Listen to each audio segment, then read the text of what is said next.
Assalamualaikum warahmatullahi wabarakatuh. Di video kali ini saya akan menjelaskan tentang final project 2 yaitu project Scaling. Nah, yaitu dosen pengampunya Ibu Milana STM SCP PHC. Uh,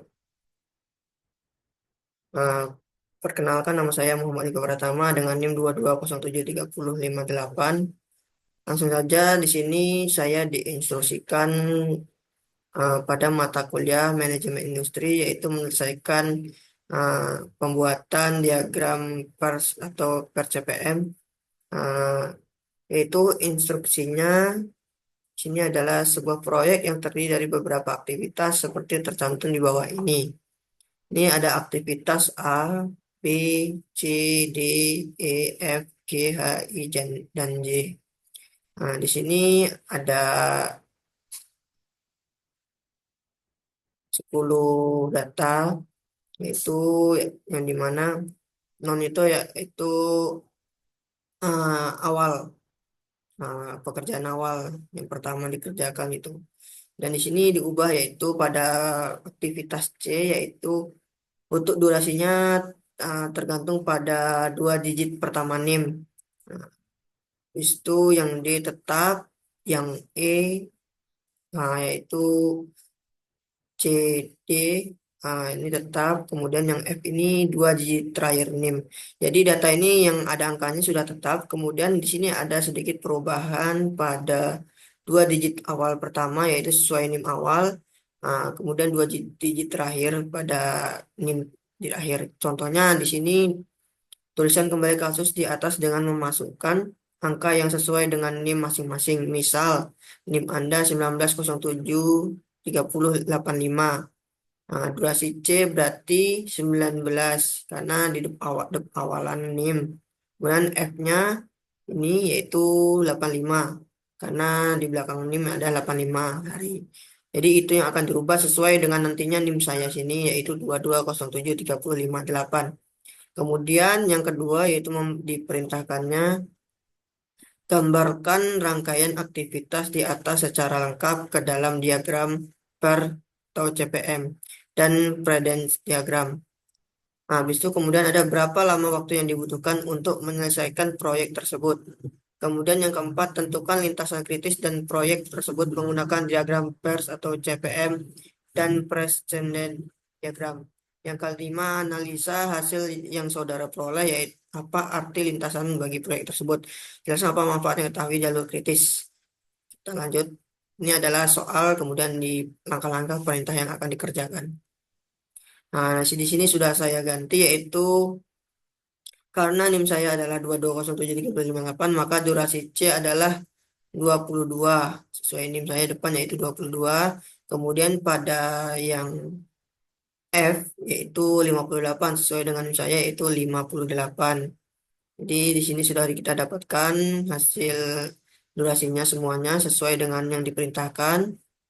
Nah, kita mulai ini yaitu A ini aktivitas awal, yaitu yang B ini aktivitasnya bisa dilakukan setelah A. Kemudian yang C ini awal juga, bisa dibilang A dan C ini harus awal, mulanya harus awal dikerjakan itu. Kemudian yang D ini setelah B selesai baru D, kemudian setelah itu E itu setelah C dan D selesai. Kemudian F ini setelah E selesai baru F bisa dikerjakan. Kemudian G dikerjakan setelah E selesai dan H dikerjakan setelah F selesai. Kemudian I ini bisa dikerjakan aktivitas ini setelah F ini selesai. Yang J ini ketika aktivitas H, I, dan G ini selesai baru bisa aktivitas J ini dilakukan. Jadi di sini kita akan mengukur durasi atau berapa waktu lama atau berapa hari durabilitas atau berapa hari yang dibutuhkan untuk menyelesaikan aktivitas ini semua. Di sini yaitu ada diagram per CPM. Nah, yang pertama yaitu per CPM, yaitu untuk per CPM durasi penyelesaian suatu aktivitas adalah nilai estimasi digunakan untuk proyek yang sebelum atau tidak pernah dilakukan. Itu namanya per CPM. Dan CPM itu durasi penyelesaian suatu aktivitas didasarkan pada pengalaman masa lalu. Jadi udah pernah melakukannya gitu ya. Kemudian di sini untuk yang awal tadi, A-nya ini kan 12. Nah, maka di sini tuliskan 12 karena durasinya 12. Nah, kemudian di sini dan selesai pada 12. Kemudian yang B ini 8, sehingga hari ke-12 ini ditambah dengan 28 hari jadi 20 hari. Di hari ke-20. Nah, ini 23 dan 45. Nah, kenapa ini bisa 23? Karena dia menyelesaikan di sini. Karena yang C ini ah, setelah nih, ah, aktivitas E ini bisa dilakukan atau dilanjutkan ketika C dan D ini sudah selesai. Nah, jadi di sini C dan D ini bisa menjadi satu di sini, yaitu sedangkan di sini mulainya hari ke-20 dengan durasi D itu 25 jadi sehingga 45. Jadi C ini selesainya akhir 45 uh, estimasi terakhir selesai harus tanggal hari ke-45. Sedangkan di sini C ini dibutuhkan hanya 22 hari. Sedangkan dari apa ini 0 yaitu 22 hari. Jadi uh, 45 ini dikurang 22 hari mendapatkan 23 hari. Jadi aktivitas C ini bisa dikerjakan paling lambat awal dikerjakannya tanggal 23. Nah, kalau lewat 23 akan mempengaruhi pada aktivitas lainnya. Jadi paling lambat lah dikerjakan pada hari 23. Hari ke-23 baru nanti tepat pada hari ke-45 D, C dan D ini selesai dan aktivitas E ini bisa dilakukan. Nah, kemudian dilanjutkan pada aktivitas ini E yaitu 8 hari. Yang dimana tadi udah di hari ke-45 ditambahnya 8 hari yaitu 53. Nah, di sini dibagi dengan G. Nah, di G 35 mendapatkan 88 hari. Jadi yang di sini tadi 53 dibagi sini ya tetap 53. Sedangkan yang F tadi sesuai dengan NIM saya 58 yaitu di sini yaitu 58 jadi 111. Nah, kemudian dapatkan ini setelah itu yang nomor yang H ini 30 hari jadi 141 hari. Nah, sedangkan yang sini hanya 23 hari jadi dapatkan 134. Nah, sedangkan dia maksimalnya di harus paling akhir 143. Jadi 141 141 maaf. Jadi di 141 ini dikurang 23 karena ini dikerjakan 23 hari. Jadi pada hari ke-117 ini paling lambat aktivitas ini dikerjakan. Jadi tidak boleh lewat dari hari ke-117. Jadi aktivitas I harus sebelum 117 hari ini sudah harus dikerjakan. Karena kalau tidak bisa mengakibatkan aktivitas lain terganggu. Jadi waktunya terbuang sia-sia. Kemudian untuk yang ini tetap 30 mendapatkan 41 dan 8 ini adalah bayangan. Itu habis itu 141 ditambah 20. 20 aktivitas C ini ketika aktivitas G, H, dan I selesai baru aktivitas J ini bisa dilakukan. Sedangkan aktivitas J ini itu 21. Maaf, 20. Nah, sedangkan ini 41. Jadi 41 ditambah dengan ini yaitu 161. Jadi jalur kritisnya itu A, B, D, E, F, H, dan J. Nah, yaitu didapatkan durasinya yaitu sebanyak 161 hari. Itu untuk diagram per CPM. Nah, kemudian pada diagram present dan diagram itu ya didapatkan sini ada ES. ES yaitu waktu paling cepat, waktu awal paling cepat. Nah, kemudian ID itu ada aktivitasnya, identitasnya kayak seperti ini A, B, C dan D, E, F dan segalanya ada di sini sesuai tadi diagram yang di per CPM itu sama ya. A-nya 12, apa ID-nya tetap A, kemudian waktunya aktivitasnya 12 tetap sama. Nah, di sini durasi, aktivitas dan durasi tetap sama. 12 sama seperti tadi. Dan hasilnya di akhir ini juga 161 ya. Nah, kemudian di sini LS-nya yaitu letter star, yaitu waktu mulai paling lambat. Waktu mulai paling lambatnya yaitu ini LS paling belakang nih, paling lambat. Kemudian untuk LF, LF yaitu waktu selesai paling lambat, waktu selesai paling lama. Di sini yang berubah yaitu di sini ada 134, hmm, dan ini ada 23. Seperti tadi ya, yang 23 karena apa? Dia waktu selesai akhir LF-nya itu waktu selesai paling lambat LF yaitu 45. Sedangkan durasinya 22 durasinya. Jadi 45 dikurang 22 ini kan dapatnya 23.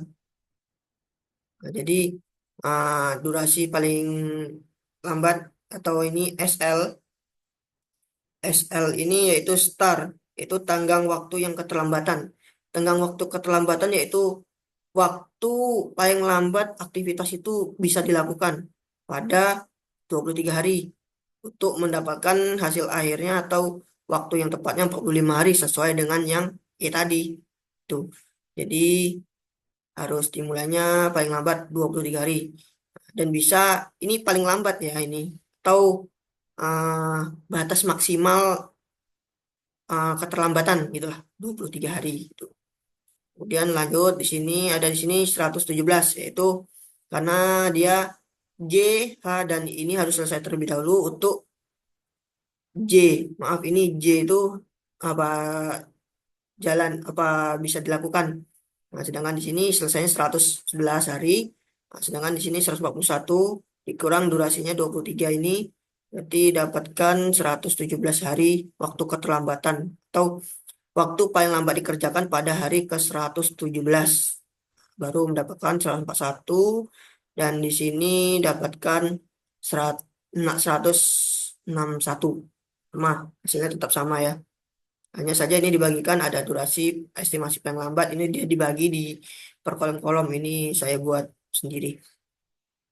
Nah, untuk yang soal kedua yaitu waktu penyelesaian proyek kita hitung durasi setiap jalurnya. Yang jalur A, B, D, E, F, G, H, J. FHJ ini yaitu 161 hari.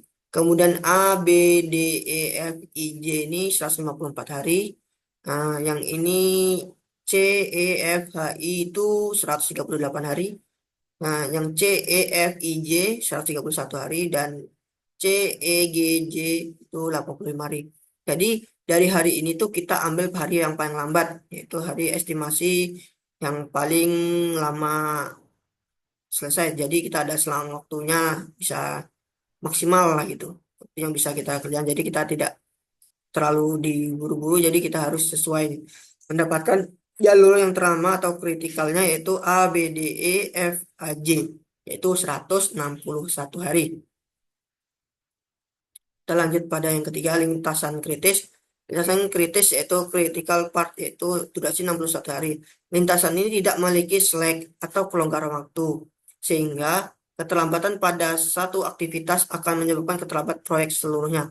Jadi, aktivitas A, B, D, E, F, H, J ini harus selesai dengan waktu yang tepat waktu untuk mendapatkan durasi itu 161 hari. Jika salah satu dari ini terjadi keterlambatan akan menjadikan proyek itu atau sebuah proyek itu tuh mengalami keterlambatan gitu ya.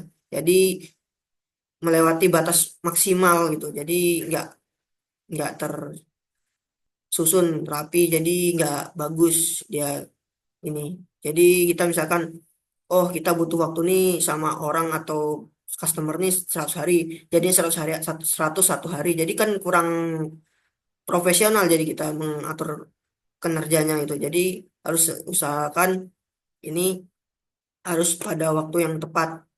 Nah, harus sesuai waktu dan tidak boleh terjadi keterlambatan setiap salah satu komponen atau apa ini.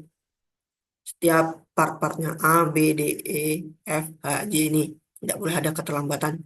Kemudian yang keempat ada analisis dan manfaat pengetahuan jalur kritis. Makna analisis, ini makna lintasan kritis. Lintasan kritis ada suatu urutan yang menentukan durasi total proyek. Bila salah satu aktivitas pada lintasan ini terlambat, maka proyek juga akan terlambat. Nah, itu tadi karena karena jika salah satu durasinya proyeknya melebihi batasnya, jadi akan proyek itu akan terjadi keterlambatan gitu. Umpama kita membuat meja, kita membutuhkan waktu 5 hari, rupanya jadi 6 hari kan customer jadi nggak puas dengan pelayanan kita. Kita udah ngasih 5 hari, ternyata belum selesai gitu. Jadi nggak profesional kita. Customer bisa jadi aja kita nggak buat ke kita lagi, nggak pesan ke kita lagi gitu.